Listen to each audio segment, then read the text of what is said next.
In this episode, we're talking about a roguelike Ragnarok where you accept blessings from Thor and Loki to fend off waves of enemies. It's Jotunnslayer. No, that's not it, is it? How do you say it again? It's Jotunnslayer, Hordes of Hel. This and more on Indie Game Arcade.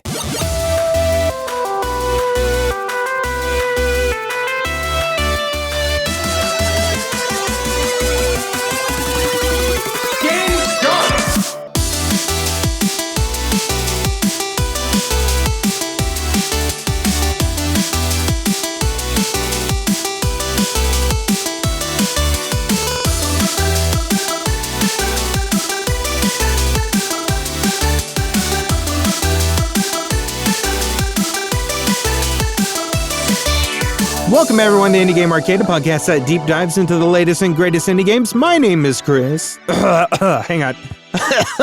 I died on that. My name is Chris. I'm Joseph. Oh man, I'm struggling just to start the episode today because like half of the call so far has just been about how to pronounce the name of this game. And so that we're going to have to pronounce a couple more times. Yeah, I'm a little worried about it, especially. So we were just like, well, if we can't figure it out, let's ask ChatGPT. So we both separately asked, and it gave us different answers. So we're like, no, this doesn't help. How do we do it? Is it Jotunnslayer or Jotunnslayer? I don't know, but that's the game. I'm favoring the first one. Yeah. I think it's Jotunnslayer. Jotunnslayer. With the sound. Yeah. I mean, that sounds cooler, doesn't it? Jotunnslayer. Yeah. That sounds cool. Because it's the O with the umlauts over it. So I think that's I don't know. I'm stupid. Which I should know because that's how my last name used to be spelled with that. But I wasn't alive then, so I don't know. I don't remember. I don't know. Either way, like, no matter how we say it, someone's going to correct us, and they're right. Yeah, it doesn't matter what we say. We're wrong. Game start! Let's get into it, though. So Jotunnslayer or Jotunnslayer, Hordes of Hel, released into early access January 21st. Of 2025, and then the full version just now came out September 3rd, 2025. So like just less than a year, not even like just a little over like 6 months, 8 months. That's it. That's 9 minus 1. That's how you do that math. 8 months of early access, so not super long compared to other games. Developed by Games Farm and Artillery. The ART is capitalized and the rest is lowercase. So it's Artillery. Just want to make that clear. Published by Grindstone, SRO. Retails for $14.99. For a quick description, this is a roguelike horde-survivor game. I like that term instead of like the bullet heaven or something. Horde-survivor. I'm tired of hearing bullet heaven. Horde-survivor sounds great. That sounds so good, doesn't it? We're going to call them that from now on. It's a roguelike horde-survivor game rooted in dark Norse mythology where players choose damned heroes to battle wave after wave of mythic foes in hostile arenas, gaining divine blessings from Norse gods and facing down powerful bosses, all in the bid to become the Jotunnslayer or Jotunnslayer.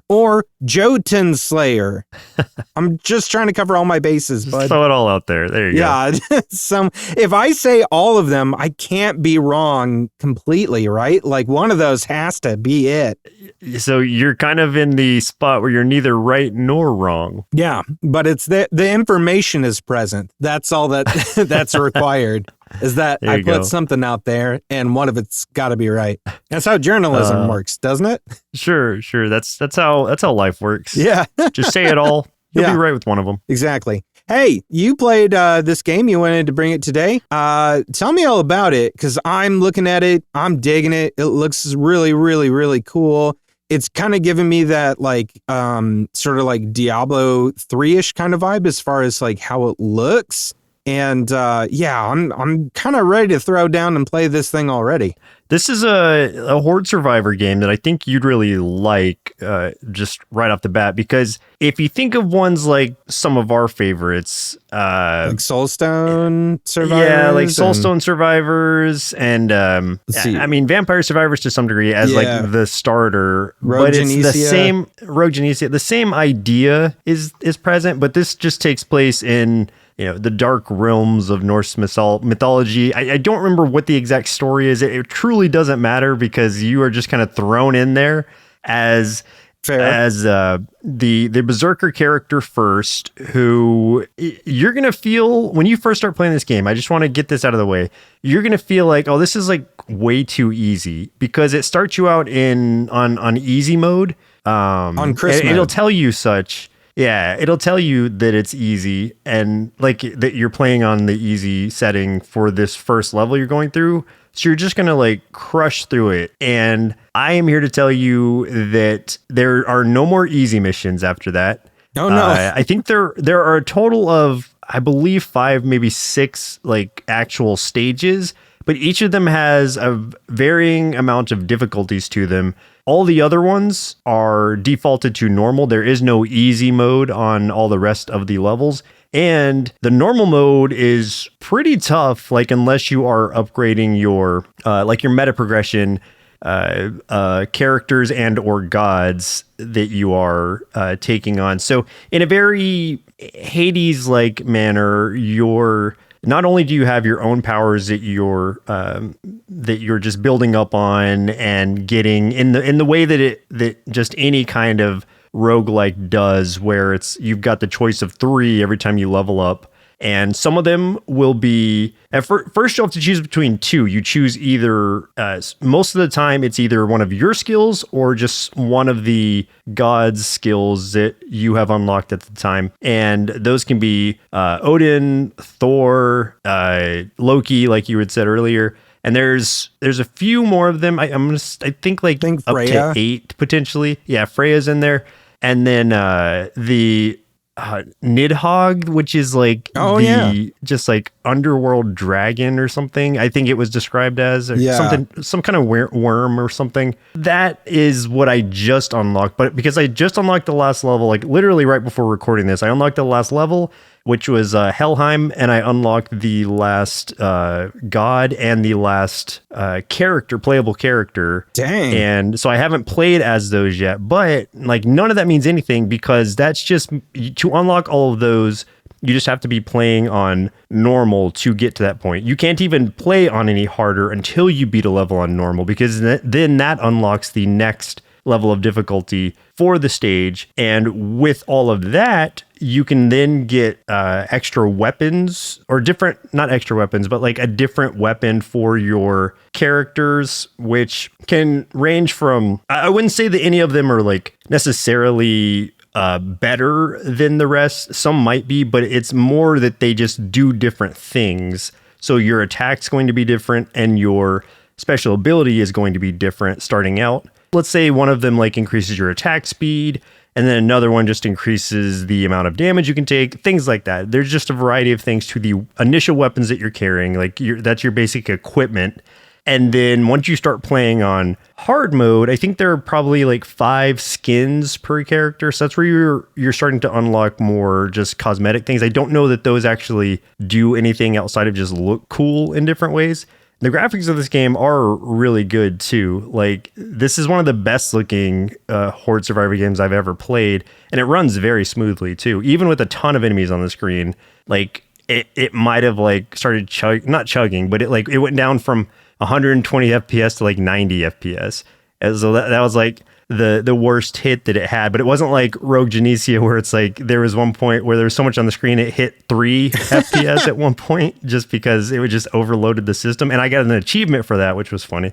But yeah, this game runs smoothly, looks great, and has a lot of really cool mechanics to it that I really enjoyed. While you're leveling up, like I said, you get your choice first between like, do you want to level yourself or a god? Or sometimes it's just choosing between 2 different gods.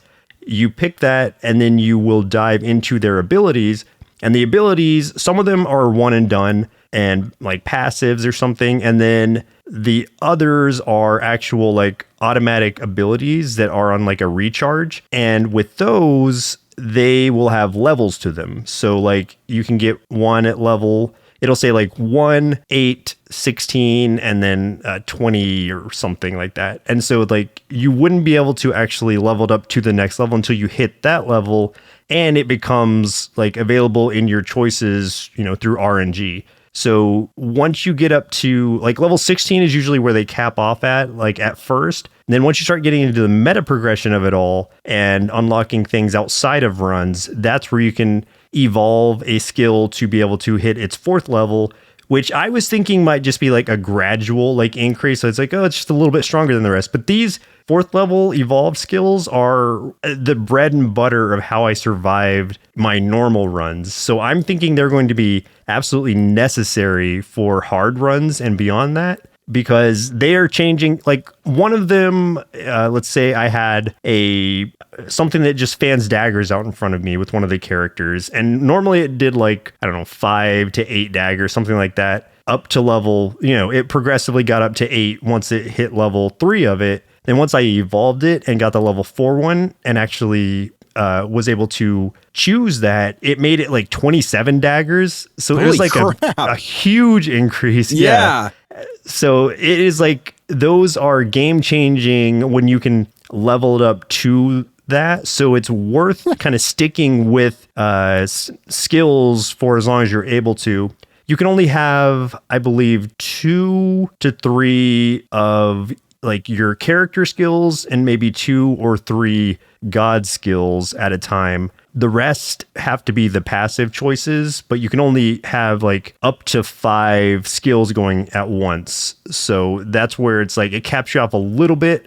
So you can't get like every skill and just keep like stacking skills. So that's where it does cap you, but it also wouldn't even serve you well to have like a ton of skills that were just under leveled, because they wouldn't be doing anything towards the end game of each of the runs. So yeah, I've said a lot, but so far I'm like super enjoying it. Man, it all sounds so good. Like everything that you've said so far has had me really intrigued. I'd like to know a little bit more about the different classes that you can play as. How much did you get to try of those so far? I've tried all but the one that I just unlocked. Oh, okay. Like, yeah, so how different do they play? Is it like completely like different? I'm assuming like they all have like different skill trees and things, or like how's that? Yeah. They definitely have all played very differently from each other. So it kind of depends on your preferred play style. So the Berserker, that's the starting class, because, you know, that's just kind of the easiest to understand and get into. Because you're literally just like swinging in front of you. It does auto swing, but it doesn't auto swing unless there's something there for it to hit. So you're not just like wildly swinging when there's no enemies around. You'll just start hitting when you're close to an enemy. And I thought that was really nice. I've never really seen, maybe it has been in other games, but I didn't really notice it until this one, where I'm like, uh-oh, what do I push to swing? And then an enemy comes up, it just started doing it. Like, oh, okay, neat. So it's like a proximity swing and not just wildly swinging unstoppably. I like that from a cooldown perspective. So like, you know, the idea that like if you're auto swinging all the time and then you get close to an enemy, there's always like that one, like sometimes like split second or so where, because it's like auto going, like let's say in a game like Soulstone Survivors or something, you know, if those have already procced or something, like as you're approaching an enemy, you're waiting for the cooldown when there wasn't anything there, you know, it was kind of wasted right before that. So I totally agree with you. Like that's definitely really cool. It avoids that altogether. And so yeah, all the characters play differently. You've got your melee character who is your Berserker, and he plays like you would expect a Berserker to, where a lot of his like prime abilities are built off of just him swinging his axe around and or like getting hurt and then causing him to rage, which makes him do more damage or attack faster, depending on how you've built him out with your skills. Then there is the other one that is actually unlocked from the beginning, but I wouldn't say to play this one first because it's a little bit more, it's a little bit tougher to kind of get into, is like a mage, essentially like a sorceress. Yeah. Like she is a caster and like it's nice for range, but until you really like actually start unlocking some of her like meta stuff, like it's kind of tough to play her. But that is who I beat the 4th level with to unlock the 5th level, and I took no damage. Because once you unlock her, like I don't remember what they're called, but they're these little shields that she has. Yeah. And and they're on a recharge, she doesn't have a ton of health. So if you lose all your shields before any of them recharge, then you're gonna probably die pretty quickly if you get stuck in like a big group of enemies. But I was taking such gradual hits that I was able to continuously recharge my shields. And I got an achievement for not taking any damage from the boss that I fought. It was hard, but I was able to manage it just barely. So I think she is one that's like a tough to start, but once you can actually unlock her extra stuff, then she becomes like super powerful. There's a lot of potential to her, at least. So that's the second character that's already unlocked from the beginning. Then that's when you start actually unlocking characters by beating these levels on normal. The next one is a ranger. So he's just a basic archer with a lot of arrow skills, and a ghost wolf that sick. Like ghost wolves that come out periodically and do various things depending on what skills you picked up. Yeah, Ghost Wolf would have been my 80s band if I had one. That is a great band name. And then the next one is like a pyromancer, kind of like she's a fighter, but she uses a lot of like fire stuff. Yeah, she's got the Two-Face thing going on. I see that, or half of her face is burned. Yeah. Apparently she's one of the worshippers of Loki, which that doesn't really come into play at all. It's not like she can only choose Loki skills or something. Maybe Loki has skills that like really benefit her specifically. I'm not sure. But so she's the fourth one. Then the fifth one is a dwarf with the big shield. So he's kind of the tankier character. And instead of a dodge, he has like a ground pound that kind of like pushes enemies away from him. Oh, nice. Which is good when it works and does what it's supposed to, but when you're trying to get out of a circle that's like growing and something's about to hit you, it's not super useful for that. But to counter that, he does have the ability to block hits, which I think he starts out with like a 25% chance to block any hit that comes toward him. And going back to the fire caster real quick, she has like I think a 10% chance to dodge or to evade attacks. Oh, I don't think that the others come with that like naturally. They would have to like skill into it, but I think she starts with that. He starts with dodge, and he is like throwing his hammer around kind of in a Thor-like way, sort of, but like it's just a hammer that does return. But then, so that's the one that I had actually played as. And the next one, I'm not sure what the next one is because I haven't really touched it. But that's the last character that you unlock, is the last one I unlocked. So I guess there's like 6 or 7. I don't remember how many I said. And then God-wise, that's where you can literally like go into a spec. Like, let's say I started as a berserker, but I'm like, you know what? I want to just like go all Thor. Like, you could literally have just a complete Thor build, and that could be completely viable. Like, because you're compensating for everything you're sacrificing on the berserker side with all these cool lightning spells and just a variety of things that Thor offers up, or any of the gods. And I just think that's a really cool way to keep variety in this. Even though it doesn't seem like there's a ton of characters, the fact that you can combine all of these, and it's not you don't have to just stick with one god. Like, you can take abilities from multiple gods, and so you can like spread that out, or just stick with one, however you want to play that. But yeah, that just leaves a lot of build variety that I've been having a ton of fun with. Yeah, it sounds like it's got a really deep way of customization in that way, which is really nice. One of the questions I wanted to ask too, especially because of the way it sounds like the gods' blessings and things work. So like with some of the games that we've played, like especially Vampire Survivors is probably the most guilty of this, but like even Soulstone Survivors gets there sometimes. That like when you get so many of like certain upgrades, and I think in this game it would probably be like the god blessings and stuff, that like regardless of what class you are, like they start to feel like samey, you know what I mean? So like how different do they feel once like you start like compounding all of those like god builds and stuff? So I would say, again, I haven't like played this for a super long time, but enough to unlock all that I did. I would say not only do all the characters feel different, but all the god abilities do as well, because they're all doing like very different things on the screen. Like one of Thor's is like lightning bolts are just kind of striking down randomly around you. Yeah. After the cooldown. And then one of them is like lightning kind of goes around you in sort of like an X. So it's like that's coming out of you. But then if you go over to like Loki, some of his are like poison snakes or things that are kind of circling around after the cooldown. And I would say it's more, when I say different, it's just the way that the attack patterns work seems to have like a pretty good variety to it. There are some that like circle around you, like, when you have something that's kind of surrounding you, but it's not, none of them are like an all the time thing, at least from what I've seen. It's like, it'll circle around you for a second and then it's on cooldown. So you do have that period of, I'm completely unprotected. It's not like the garlic where it's like, I've got this thing around me the whole time and no I'm unstoppable. What. Yeah. Yeah. It's just like, okay, the lightning orb went around me and now all these enemies are charging in. I wish it had gone around me a couple seconds later. Right.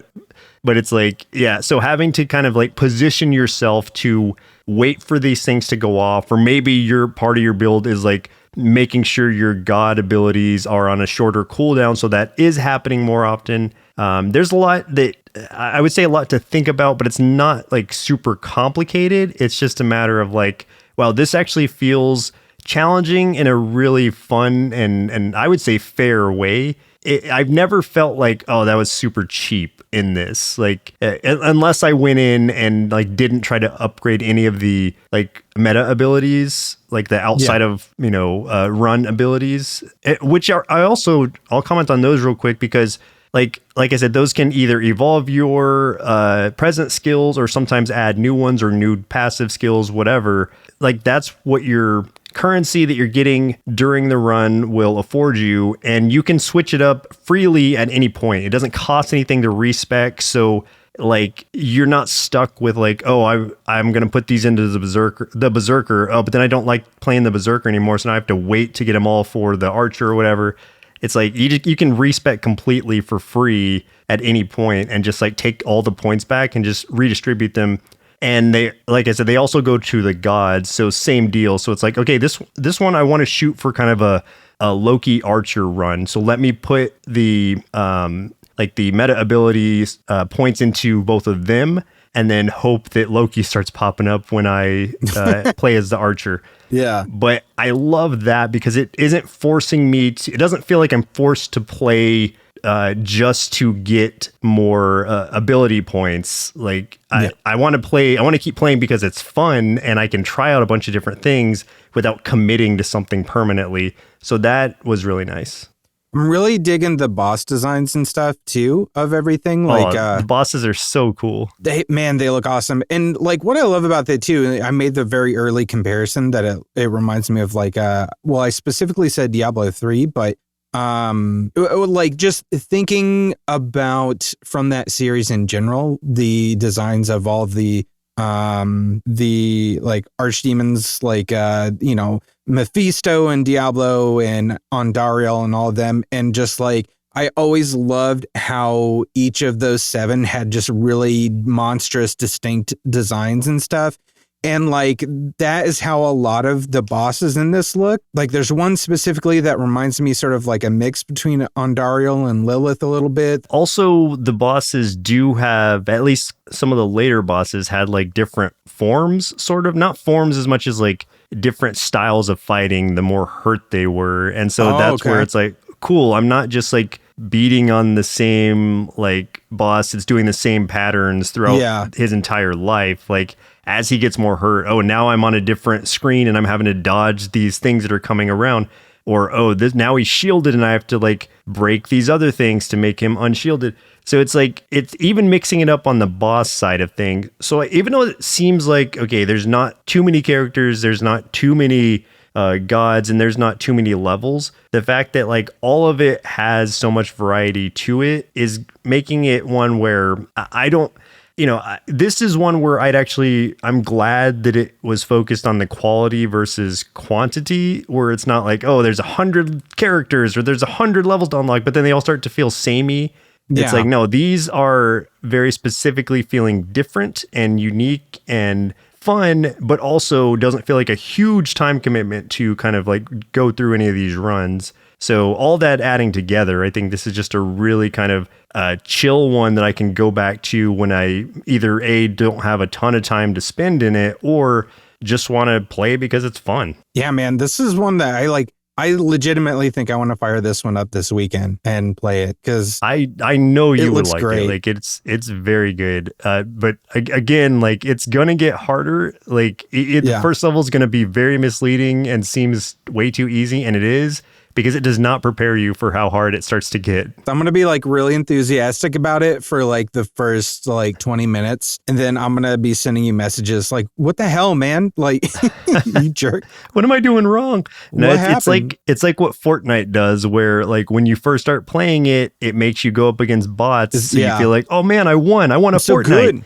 And yeah, the first 2 or 3 like runs through that you do are going to be against all bots. You're going to feel great until you start playing real people. And you're like, oh wait, never mind. I'm terrible. You know what game did do that to us? And I remember the moment when we realized it. Chivalry 2, when we were playing that. Yeah. I remember one game specifically, we're like, man, we're doing good this time. Like we are really like putting the spikes to him. And then like, you were like, wait, I'm seeing some of these names. I think maybe these are just bots. And then we were like, we just felt so deflated. Yeah. It's disappointing. Man. And I understand why they do it, because you have to warm up somehow, not just get dropped right into it. But it is also like, I wish they would be more upfront about, hey, you're fighting bots, not real people, so be ready. Or do a better job of hiding it so that I don't get my hopes and dreams ripped asunder. Well, true. Yeah, it doesn't need to be named like Bot 1 or anything, but still. Just let me think I can be good at Chivalry too. Power up! Hey, if you're enjoying this episode so far, do us a favor and throw us a like, a follow, share the episode or the podcast with folks who love indie games so we can get more of these game recommendations out there and support indie game devs. We also have our YouTube channel at youtube.com/nerdsloth, where you can catch us playing more indie games, or check out our top 5 and top 10 series for even more indie game recommendations, because we believe there's an indie game out there for everyone. Combo! Let's talk about some other indie games we've been playing. And like real quick, I gotta say, Joseph, I think I've been struggling so much earlier in this episode. I think maybe because of the stomach ache I've got, and maybe it's because I had some bad cheese. You think it could have been the bad cheese? Maybe it's the bad cheese. Let me explain what this is first, and then I'll tell you my experience with this. So if you don't remember from when we brought it up before, this is a psychological first-person horror game that's taking advantage of that semi-recent public domain release of the earliest versions of Mickey Mouse when he was still like kind of the Steamboat Willie. This was developed by Lucasek, published by Feardemic. You are playing as a little mouse boy. I'm pretty sure his name's just Junior. And your dad, who is this very gross, abusive monstrosity, you're just trying to keep him happy while your mom is away, out of the house.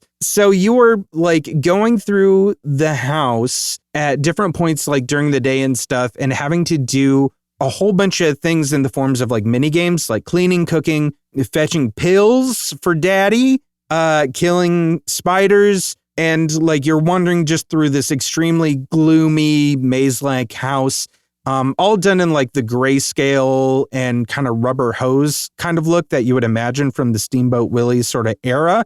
But everything just real gross within that. And that's where I want to get into, man. Oh boy, this game. I'd say it's interesting. Is it fun at all? No, it has some fun parts for sure. Like I had a good time playing it, but like I think the enjoyment I got from it was more from, I think, the novelty of it and like the shock value more than the gameplay, which felt very light. Like I talked about, like it's mostly like the mini games and stuff, and some of those mini games are extremely simple. Some of it really are just set up for you to experience something like a possible jump scare or something. So like, for example, with one of the things of like having to get pills for dad when he's got a headache or something, you're having to run around like different rooms of the house and find a first aid kit and find a bottle of pills in there or something. And I feel like a crazy person trying to explain this right now, by the way. And like you have like a time limit because if you don't get it in like 10 seconds, daddy's gonna get mad. And it's like, it's a simple enough thing, you know, it's not like a really complicated task. I think it's just like catered to the idea of creating like a jump scare. You know what I mean? Yeah. When I initially had seen it, I was excited because like, oh, cool. It's got like a first person perspective. Like there's going to be more to it. But it seems just almost like a first person point and click adventure. I mean, kind of sort of like walking sim, more like I would say walking sim with the little mini games and stuff put in there. But like there's one part that I did really enjoy for sure that I wanted to bring up. And this is kind of funny and a little meta. My favorite part of this game was actually a mini game within a mini game. So at one point you're sent up to your room, which is like in this like attic or something, and you're told to go to sleep. But you, as little junior, you really want to play this game called Kree-Pong on your like little Atari looking system. And Kree-Pong is like really similar to Ball X Pit, which you know I absolutely love, but it's Pong. So you're basically just playing like Atari style Pong, and there's just like little creepy zombie head dudes like slowly moving across the screen, and you're just trying to eliminate them with like Pong style, and you're getting upgrades and stuff. That was really fun. I would play this game like as a whole game. Like make a roguelike Kree-Pong game. I want that. But anyway, in that moment, like when you're doing that, you're trying to balance that between you play it a little bit, like dad's got friends over, that's why you're up there and you're supposed to be quiet and going to sleep.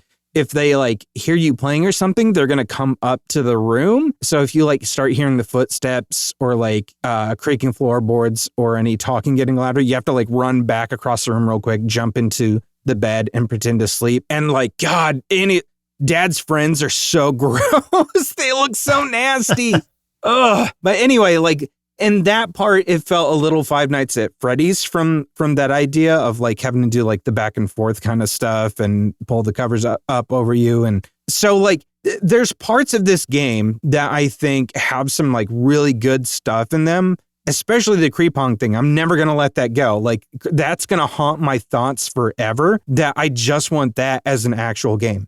I think there's also like a little bit of a message within all of this too about like abuse and the distortion that it does to a kid's mind. I think that's where some of this is sort of going, but it's kind of like that stuff feels a little thin, and that might be me looking for something that's not even really intended by the dev.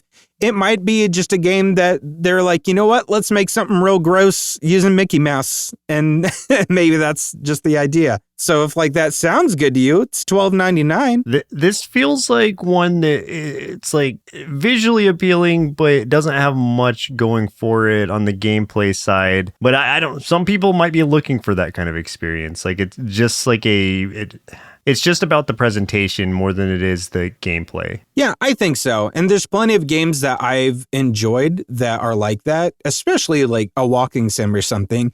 It's like presentation in games like that are way more front and center than like gameplay controls or stuff. But a walking sim is not something I would ever personally play, but I know some people really like them because they keep getting made. So therefore, if you're a walking sim fan, this one might be up your alley. There's some really good ones out there. I will recommend one to you right now, Joseph. If you ever get a wild hair, play What Remains of Edith Finch. Oh, I've heard of that one. Yeah. That one, like, in all honesty, I think if you actually gave it the time of day and you played it, you would really enjoy it. I'm sure that's a good game. People love that game, but I just don't have the patience for that type of game. In the same way that I can't really do point and click. Like, that's just a me problem more than anything, but I know what I like and what I don't. I'm going to Clockwork Orange you one of these days. I'm going to strap you to the chair, get your eyeballs taped open, and then I'm going to fix your like hand to the mouse and make you play a point and click game somehow. I feel like I think that'll work. My pride open eyes would just be rolling the whole time. Rolling in joy and amusement and satisfaction. Or the other. Or otherwise. Or the other. Yeah. So I've actually played a lot this week, but mainly things that I had been playing and just wanted to finish. So for one, I beat a run of Mortal Sin, which is a game that I was talking about a couple weeks ago. Last week, I don't remember the time frame. But I really enjoy this game. I still need to play through more of it because the initial run that I beat was like, with any roguelike, it's like your first run that you beat is you're never done. Like it's one of those where, okay, I beat a run. Oh, now there's like all these different sins or things that I need to unlock to get up to the third level of that. And then I can finally beat the actual game. But it's like, okay, and I probably will eventually.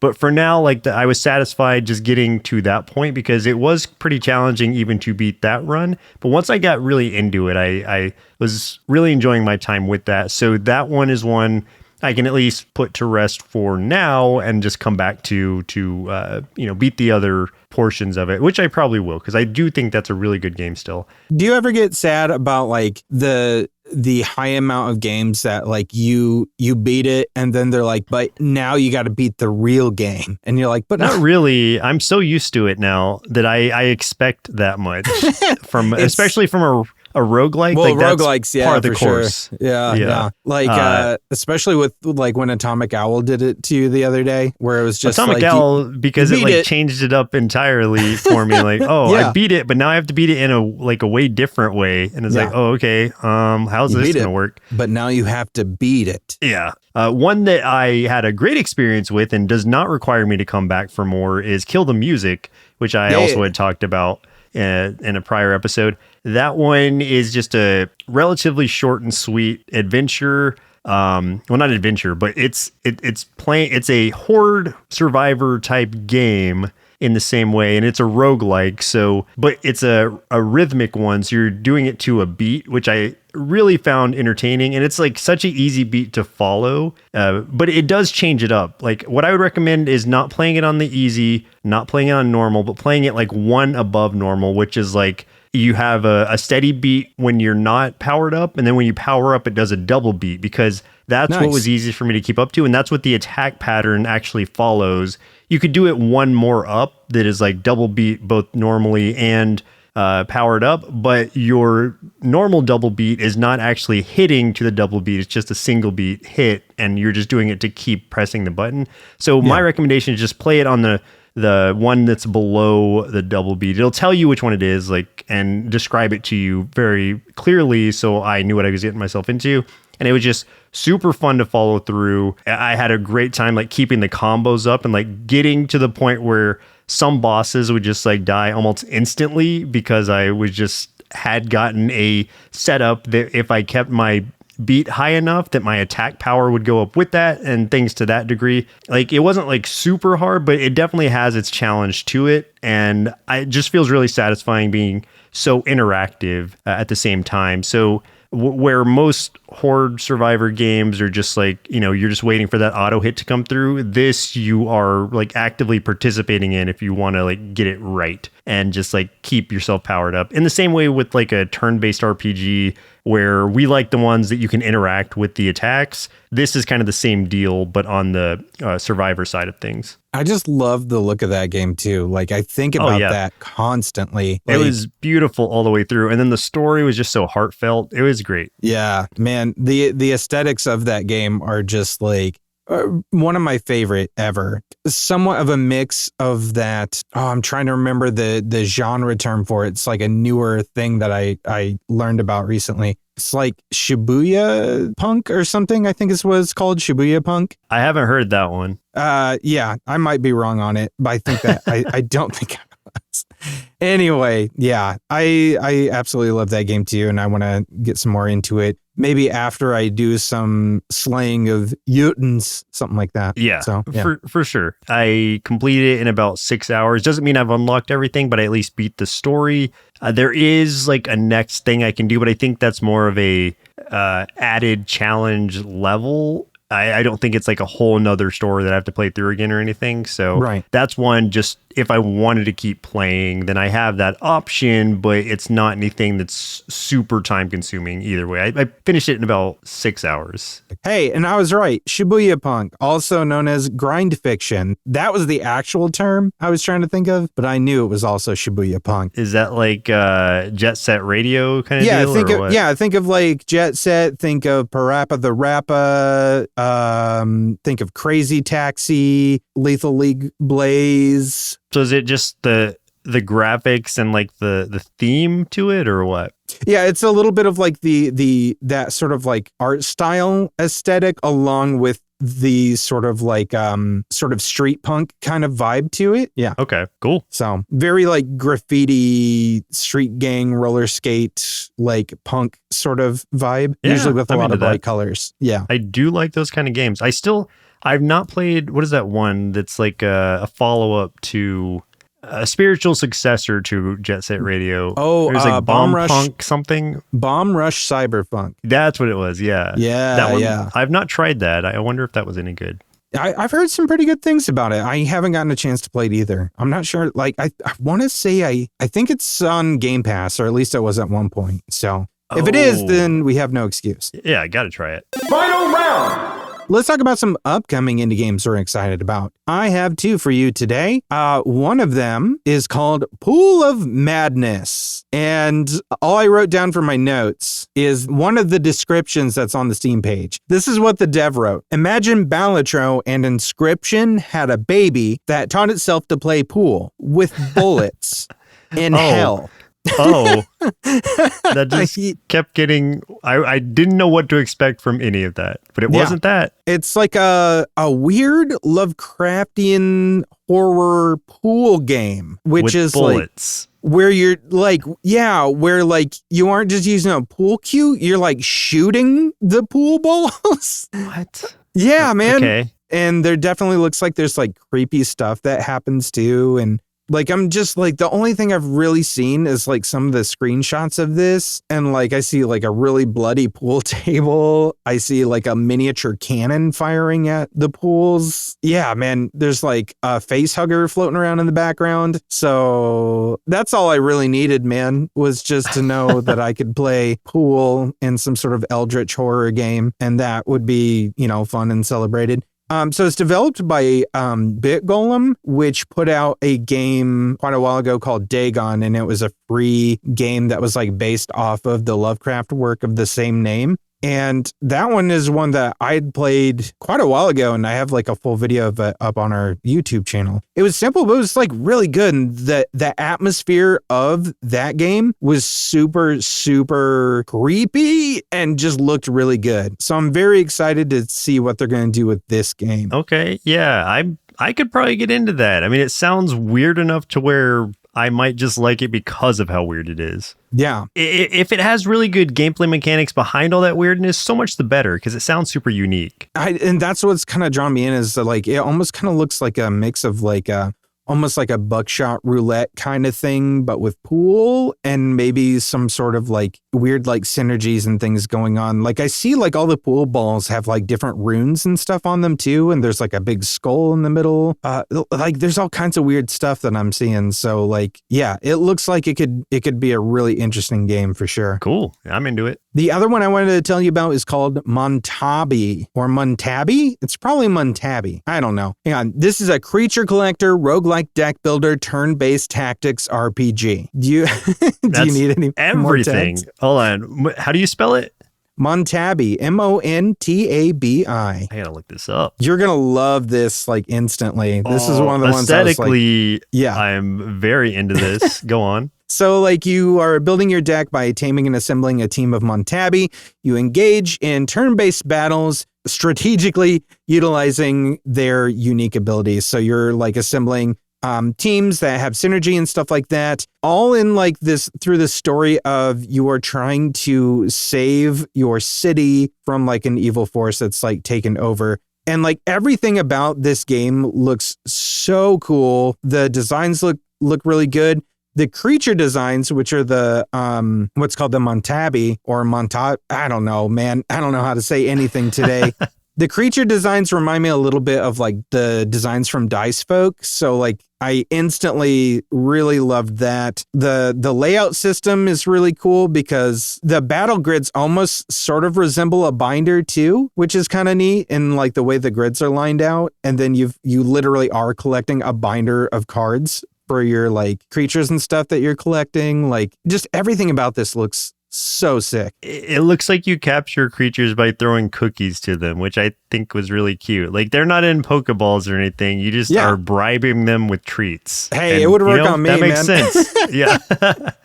If you want to throw a cookie my way, you've got my attention. So like that's a good strategy. I like the deck building like aspect of this. I like that it is a grid with multiple layers to it, and it's not just like one row against one or one column against one column.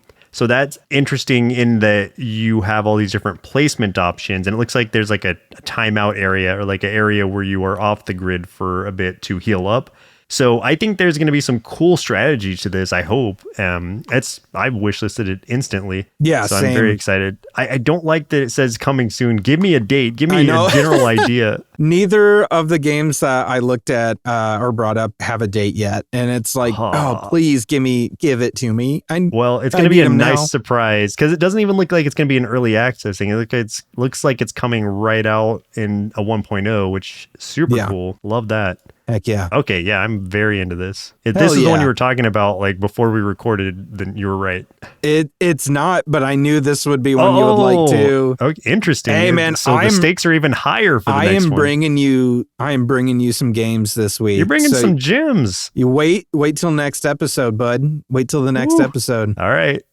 Yeah. Okay, the one that I wanted to call out just because it's simple in a way that I think is very appealing to me, like at this point, and because of how like mechanically sound a lot of these really simple games can be. The one I'm talking about right now is called Mage and Monsters II. So I guess there was a 1 that I never played, but it is an auto battler action roguelike strategy game. So it's got the roguelike elements of like you're choosing a hero, you're leveling them up, you're getting like a choice of different abilities, and you're creating an army, but then your army is just auto battling against the other army. But on like a Heroes of Might and Magic-esque field, not like the one that we had recently played that I also really enjoyed. I'm trying to remember the name of it. The one with the candy, Forest Heroes. Yeah. Like Forest Heroes, also an auto battler roguelike, but that's just like, you know, a very small, like just lane that you're traveling against. This is very like large and open. Whether that's going like this game I'm talking about now, the Mage and Monsters one, I don't know how that's going to come into play necessarily or how it's going to feel, but just from the looks of it, like graphically very simple. So in my mind, what it's lacking graphically, it can make up for mechanically if they play their cards right. And so where I am in my life right now, like these really simple looking but mechanically sound games are like, they really stand out to me. So this is one that I just came across, and now it's on my wish list, and it comes out September 8th. So in about 3 days from when we're recording this. Yeah. So I may have more to say about it once it actually does come out. Yeah, I don't think there's any other big games that are coming out in September. So like, I mean, everything just made room for Silksong, which that was is understandable. Joke. That was the joke. I thought you were just saying there's nothing else coming out aside from that. Because by the time people are hearing this, they know what's out. I know. And like people might be wondering, why aren't you talking about Silksong? Because it literally came out the day we're recording. We're recording this on the 4th. Also, we survived the big Steam crash that happened because so many people were trying to buy Silksong the moment it was released. I did see the little error message because I was trying to look up something else and the little thing popped up and I was like, no. So I was just trying to add it to my cart to buy it and I couldn't earlier. It was just give me an like an error message and a sad little monster looking thing. I don't remember what it was. Yeah, it was exactly, a sad little guy. Yeah, Mine was green. yeah. I've seen a few different colors, so I got the green one. I think I got a blue one. But Aw, either way, I wasn't able it's to the purchase saddest. it at the time. So I think it's in my cart now. It's sitting there safely, but I just haven't picked it up yet. I'm gonna snatch However, that doesn't mean that we won't be playing it, because we definitely will. Game over. it. Well, if you had a good time listening to this episode, stick around for the bumper and learn how you can help support the show and all the things we do here at Sloth Creative. You can also check the show notes for our link tree, which will take you to our social media, Discord, subreddit, merch store, and tons of other cool things. I don't know why I never just record this and repeat it. Anyway, get in touch with us and let us know what indie games you're playing and help us elevate these games so we can help support indie devs. But that's game over for us. My name's Chris, I'm Joseph. and we'll continue on the next episode. Continue. Indie Game Arcade is recorded and produced by Sloth Creative. If you're looking for more gaming content, head over to youtube.com/nerdsloth for indie game let's plays and recommendations. If you'd like to support the show, head over to patreon.com/nerdsloth, where you can select a pledge and receive access to hundreds of hours of bonus content from everything at Nerdsloth Creative. If you're an indie game developer and would like us to review your game or explore other opportunities, send an email to nerdslothcreative@gmail.com with the subject line Indie Game Arcade. Thanks for listening, and keep supporting indie game devs.